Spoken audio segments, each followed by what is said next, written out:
Hello दोस्तों, स्वागत है आपका अपने चैनल एग्जाम रिवेंज में। कल हमने एक टॉपिक लिया था सिंधु घाटी सभ्यता और उसके बारे में हमने बहुत सारी जानकारी आपको दी थी। जैसे कि हमारे इंडिया में कहाँ से साइट्स, कौन कौन सी साइट्स अवेलेबल हुई है, सबसे पहले इसकी खुदाई कब की गई थी और भी बहुत सारी जानकारी हमने आपको दी थी कि ये सभ्यता है मेनली सिंधु घाटी और उसकी जो सहायक नदियाँ हैं उसके आसपास बसी हुई होने के कारण इसको सिंधु घाटी सभ्यता भी कहा जाता था।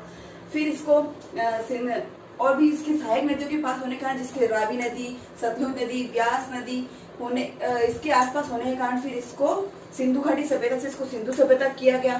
फिर हमने इसको पढ़ा था कि पाकिस्तान में इसकी जो मेन साइट्स थी वो, और फिर हमारे इंडिया में जो गुजरात में, राजस्थान में, महाराष्ट्र में जो मोस्ट साइट्स है उनके बारे में हमने पढ़ा था।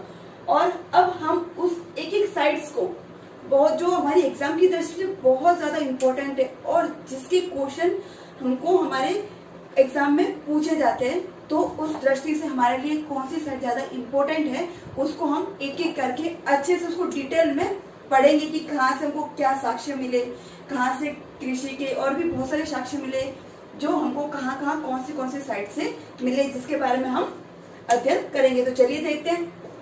तो सबसे पहले हमने जो आज साइट ली है वो है हड़प्पा। हड़प्पा को प्रवेश द्वार भी कहा जाता है सिंधु सभ्यता का। सिंधु सभ्यता का इसको प्रवेश द्वार इसलिए कहा जाता है क्योंकि आपको पता है, कल हमने पढ़ा था कि जो सबसे पहली जो खुदाई हुई थी वो खुदाई किसकी हुई थी? हड़प्पा की, इसलिए इसको प्रवेश द्वार भी कहा जाता है सिंधु सभ्यता का। फिर इसकी जो खोजकर्ता थे, जिन्होंने इनकी सर्वप्रथम इसकी खुदाई की थी वो कौन थे? दयाराम साहनी। और कब की थी? तो 1921 में। सर्वप्रथम 1921 में सिंधु घाटी सभ्यता की खुदाई स्टार्ट हुई थी। लेकिन उससे पहले ही आपको पता ही है कि 1826 में ही इसकी खोज हो चुकी थी। फिर इसकी जो हड़प्पा थी इसकी 1921 में पंजाब प्रांत में ये स्थित है। पंजाब प्रांत कौन से? पाकिस्तान में। तो ये साइट हड़प्पा पाकिस्तान के पंजाब प्रांत में स्थित है। फिर जो ये कौन सी नदी के किनारे है? ये सिंधु नदी की सहायक नदी। कौन सी? सिंधु नदी की सहायक नदी रावी नदी के किनारे ये साइट है। और 1921 में तो दयाराम साहनी ने इसकी सर्वप्रथम इसकी खुदाई की। फिर उसके बाद 1926 से 1927 के बीच में माधव स्वरूप वस्त ने इसकी खुदाई की, जो हमारे एग्जाम की दृष्टि से इतना इम्पोर्टेंट नहीं है, लेकिन हाँ सिर्फ हमको ध्यान रखना है कि इस समय में जो सिर्फ दयाराम साहनी ने ही नहीं इसकी खुदाई की थी, जबकि इसके बाद में भी इसकी खुदाई चालू रखी गई, जो माधव स्वरूप वस्त ने की। फिर उसके बाद 1946 में मार्टिमर ने करी। फिर हमको वहां से, जब हमने उस साइड की और ज्यादा खुदाई की, तो वहां से हमको साक्ष्य मिले। तो वहां से हमको एक टिब्बेनुमा आकृति मिली, एक टीलेनुमा आकृति मिली, जो आपके सामने देखो। ये टीलेनुमा हमको एक आकृति वहां से मिली जो दो भागों में बटी हुई थी। कितने भागों में बटी हुई थी? दो भागों में। एक साइड तो जन आवास और एक साइड में टीले वगैरह, वो हमको जो भी मिले वो। फिर हमको यहाँ पे सर्वप्रथम जो कनिंघम है, जिन्होंने 1956 में वहां पे उनको एक टीला मिला, जिसका नाम रखा माउंट एफ। ये एक नाम दिया गया है, इसका कोई मतलब नहीं है, ये एक नाम दिया गया है माउंट एफ करके। जो टीला मिला उस टीले का नाम रखा गया माउंट एफ। फिर यहाँ पे हमको एक दूसरा टीला मिला जिसका नाम रखा गया माउंट ए बी, और ये किसने रखा? ये रखा मार्टिमर ने। फिर जो जन आवास था, वहां से हमको बहुत सारी चीजें मिली, बहुत सारे साक्ष्य मिले। कई जानवरों के होने के साक्ष्य मिले, तो कई और भी जो फसलें उगाई जाती थी उसके साक्ष्य मिले, तो वो पढ़ते हैं। तो जो जन आवास था वहां से हमको बहुत सारी वस्तुओं के होने के साक्ष्य मिले। जैसे कि सर्वप्रथम यहाँ से हमको ना कब्रें मिली, और कब्रें भी एक दो कब्रें नहीं, पूरी 37 कब्रें मिली और समाधि भी मिली। तो 37 कब्रें मिली, उनका नाम रखा गया R37। क्या नाम रखा गया? R37। 37 क्या है? 37 कब्रें हैं और R इसको नाम दिया गया करके R37 करके इसका नाम रखा गया। फिर जो समाधि मिली वो समाधि का नाम क्या रखा गया? HR। ये आपको याद रखना है क्योंकि एग्जाम में ये पूछे भी जाते हैं, इसलिए आपको ये अच्छे से याद करके और अपने नोट्स में साथ में इसको लिखना भी है, जिससे आप बाद में इसको भूल ना पाओ और इसको रिवाइज भी कर सको। ठीक है, तो फिर यहाँ से हमको जन आवाज में और भी बहुत सारी चीजें मिली। गरुड़ का चित्र मिला। गरुड़ के चित्र में खास बात क्या थी कि उसमें गरुड़ के चित्र में उन गरुड़ देवता के पैर के नीचे सांप का मुंह दबा हुआ वैसा हमको एक चित्र की आकृति मिली। फिर वहां से शौचालय के साक्ष्य भी मिले। शायद वहां उस टाइम भी स्वच्छता अभियान का चलन होगा, जिससे वहां पे शौचालय के साक्ष्य भी हमको मिले हैं। फिर वहां से शवकाष्ठ पेटिका मिली। क्या मिली? शवकाष्ठ पेटिका। शवकाष्ठ पेटिका क्या होती है?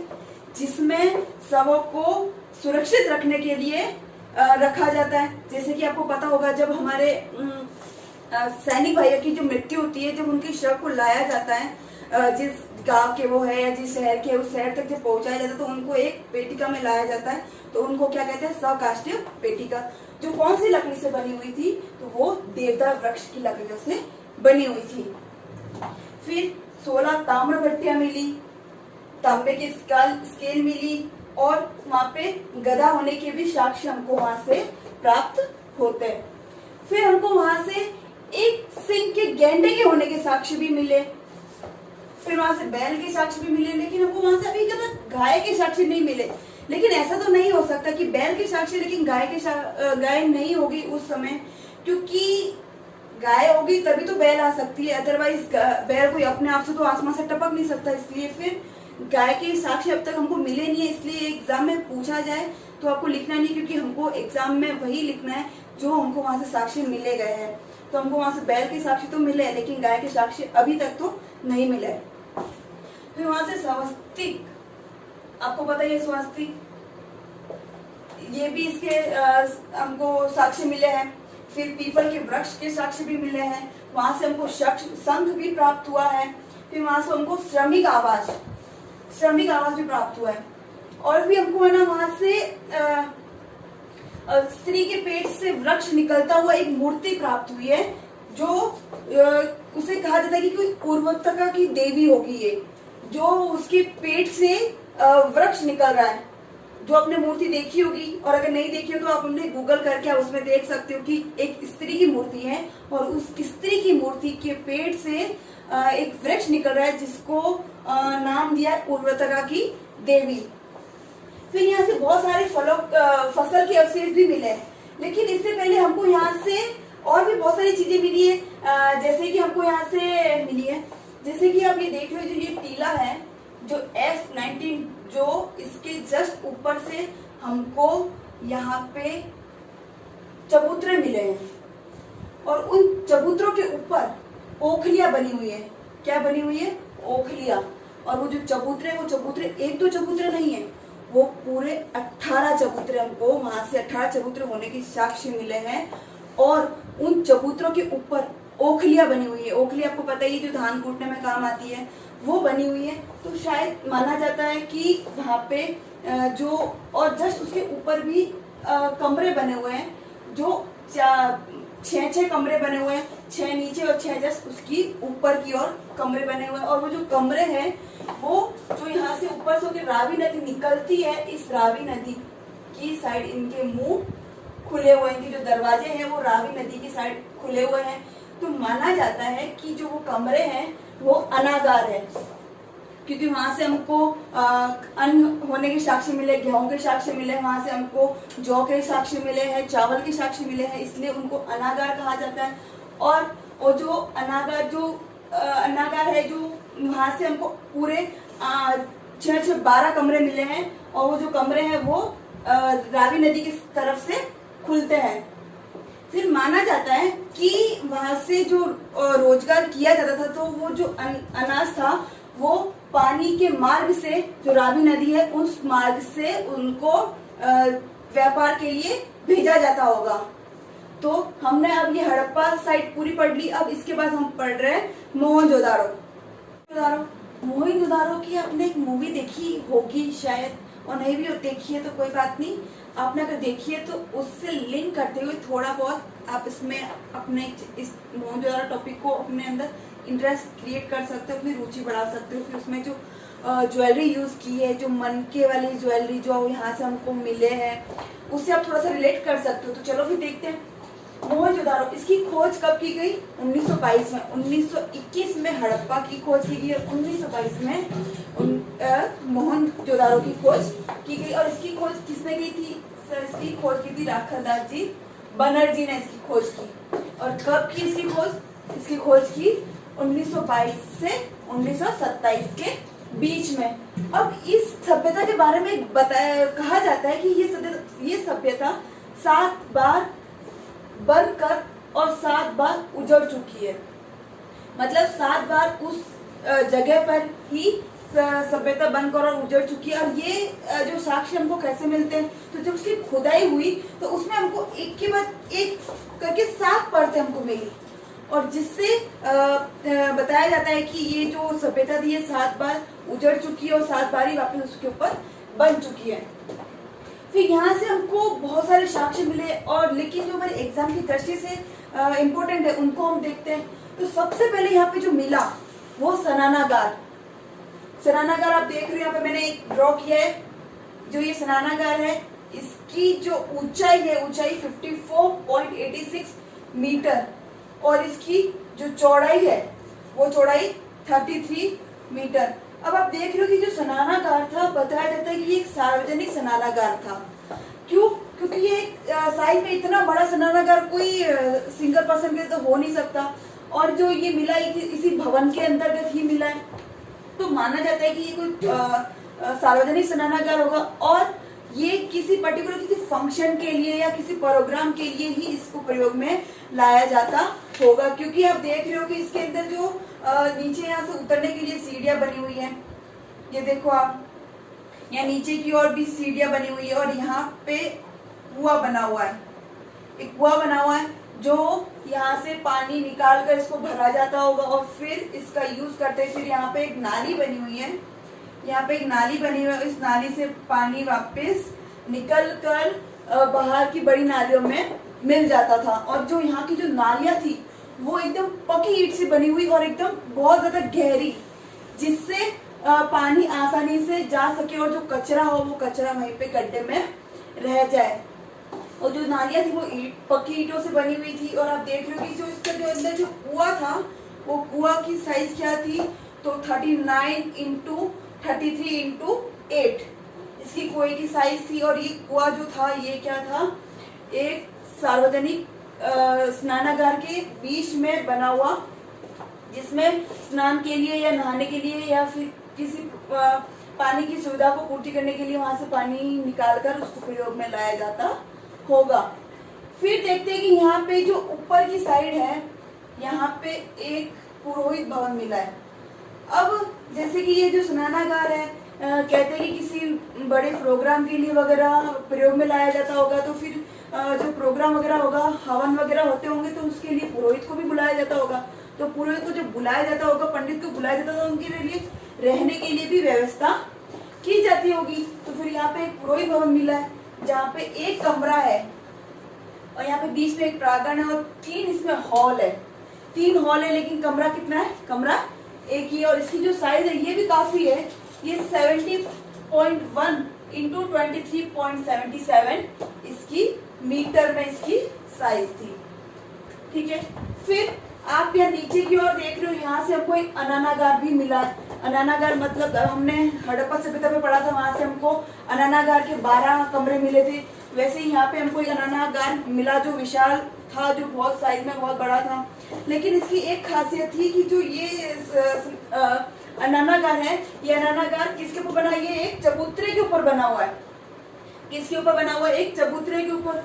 क्या पता जब बारिश के मौसम में या फिर ऐसे जैसे पानी और खराब ये अन्न जो इसके अंदर रखा हुआ है वो खराब ना हो पानी से, जिससे बरसात के दिनों में भी ये ऊंचाई, जमीन की ऊंचाई से ऊपर होगा, जिससे उसके अंदर जो अनाज है वो खराब नहीं होगा। इसलिए इसको एक किसी चबूतरे के ऊपर बनाया गया हो। और चबूतरे की जो ऊंचाई है वो कितनी है? 1.5 मीटर।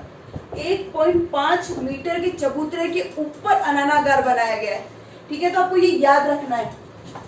फिर यहाँ पे एक नीचे क्या आप देखते हो, तो यहाँ पे एक सभा भवन भी हमको मिला है। इसके जस्ट नीचे हमको एक सभा भवन मिला है, और जो सभा भवन है इसके अंदर, इसके बीच में 20 पिलर है। कितने पिलर है? 20 पिलर है, और जो इसके अंदर बैठने की भी व्यवस्था है, इसलिए इसको बताया जाता है कि ये एक सभा भवन रहा होगा। फिर इसकी जो साइज है, इसकी साइज भी 27x27 मीटर इसकी साइज है। फिर यहाँ से हमको और भी बहुत सारी चीजें मिली है जो हम देख रहे हैं। एक हमको मिली नर्तकी की मूर्ति, नर्तकी कांसे की मूर्ति, जो एक नृत्य करते हुए अपने आप को दर्शा रही है, और वो मूर्ति किसकी बनी हुई है, तो वो कांसे की बनी हुई है। फिर हमको एक पुरोहित की मूर्ति मिली है। पुरोहित की मूर्ति आपने क्लास 6 में, क्लास 12th में भी आपने पढ़ा होगा। जो ये मूर्ति ही बहुत ज्यादा इम्पोर्टेंट है, और इसमें एग्जाम में पूछी भी जाती है। और नर्तकी की मूर्ति ये भी पूछी जाती है, ये भी एग्जाम की दृष्टि से बहुत ज्यादा इम्पोर्टेंट है। और जो वो मूर्ति है वो किससे बनी हुई है, वो स्टेटाइट पत्थर की बनी हुई है। ठीक है, फिर यहाँ से हमको स्नानागार प्राप्त हुआ, जो हमने इसके बारे में पढ़ा कि ये एक विशाल स्नानागार है जो सार्वजनिक था। फिर यहाँ से हमको घोड़े होने के भी साक्ष्य मिले, उस घोड़े के हमको दांत मिले वहां से, जिससे हम कह सकते हैं कि वहां पे उस समय में घोड़े भी होंगे। फिर हमको एक पशुपति सील प्राप्त हुई है। फिर वहां से जो पशुपति सील प्राप्त हुई, ये इम्पोर्टेंट है, इसको याद भी रखना है आपको और नोट भी करना है अपनी नोटबुक में। फिर यहाँ से हमको बहुत सारी मोहरें प्राप्त हुई है। मोहरे जिसका प्रयोग पता है आपको कि किसी भी अभी भी जैसे मोहरे का प्रयोग किया जाता है, लेकिन उस टाइम मोहरों का प्रयोग जैसे कि किसी वस्तु को किसी दूसरी जगह पे पहुंचाना हो, तो फिर उसके ऊपर उसको बंद करके उसको फिर उसके ऊपर गीली मिट्टी लगा के फिर उस मोहरे लगाई जाती थी, जिससे कि अगर वो सही हो तब तो माना जाता था कि हाँ इसके साथ किसी कोई प्रकार की छेड़छाड़ नहीं की है। लेकिन अगर वो सील टूट जाए तो माना जाता था कि इसके साथ कोई ना कोई छेड़छाड़ हुई है। ठीक है, फिर ईंटों की जो आकृतियां वहां से मिली है वो क्या है, चतुर्भुजाकार ईंटों की आकृति, और बहुत पकी हुई, वो बहुत अच्छी ईंटें हमको प्राप्त हुई है वहां से। फिर एक यहाँ से जो घर थे, उन घरों के दरवाजे पीछे की साइड खुलते थे। घरों के दरवाजे किस साइड खुलते थे, पीछे की तरफ। फिर जो यहाँ पे हमने सड़कें देखी, वो सड़कें क्या थी, ग्रिड पद्धति के द्वारा। अब ग्रिड पद्धति क्या होती है, ग्रिड पद्धति मतलब कि आपको पता है जो समकोण पे काटती हो, जिसकी सड़कें क्या हो, समकोण पे काटती हो। जैसे कि ये जो सड़कें हैं, ये यहाँ पे घर बने हुए हैं, लेकिन जो ये सड़कें निकली हुई है, तो ये सड़कें आपको क्या होगी कि अगर आप कहीं से रास्ता भूल जाओ तो कहीं ना कहीं से आपको पता हो कि हाँ यहाँ से नहीं तो कम से कम आगे से ये सड़क यहाँ से मिल जाएगी। तो इसलिए जो पद्धति थी वो कौन सी थी, ग्रिड पद्धति। अब मैं आशा करती हूँ कि आपको मोहनजोदाड़ो और हड़प्पा दोनों ही टॉपिक आपको अच्छे से समझ आ गए होंगे, और एग्जाम की दृष्टि से इसमें जो इम्पोर्टेंट था, जो हमको वहां से जो साक्ष्य मिले, जो एग्जाम की दृष्टि से हमारे लिए बहुत ज्यादा इम्पोर्टेंट है और एग्जाम में वो क्वेश्चन पूछे जाते हैं, उसको मैंने अच्छे से आपके सामने रखने की कोशिश की है। और अगर आपको ये वीडियो अच्छा लगा हो तो प्लीज लाइक और शेयर करना ना भूलें। Thank you.